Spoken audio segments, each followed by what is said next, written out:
डहमेल Sindh education foundation जे सहकार सां हलंदड़ Fast the Hope Secondary School Dahmel Mori में जश्न ईद मिलादुन्नबी जो प्रोग्राम मुनक़द कयो वियो। Fast the Hope Secondary School Dahmel Mori में अब्दुल ईद मिलादुल नबी सल्लल्लाहु अलैहि वसल्लम इंतहाई अक़ीदत ऐं एहतराम सां मल्हाई वई।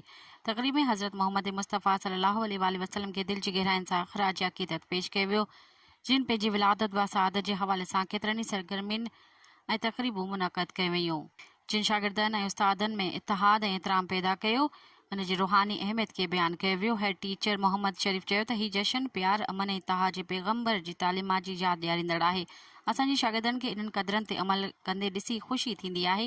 शागिर्दनि जो चवणु आहे त असां हिन जश्न जो हिसो बणिजण में ख़ुशी महसूसु करे रहिया आहियूं। उहो असांखे पंहिंजे ईमान सां ॻंढण ऐं नबी करीम जी ज़िंदगीअ बाबति सिखण में मदद करे थो।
मज़ीद ख़बरनि ऐं तफ़सीलात लाइ विज़िट कयो असांजी वेबसाइट www.awamiNewsHD.com ऐं ॾिसंदा रहो अवामी न्यूज़ HD।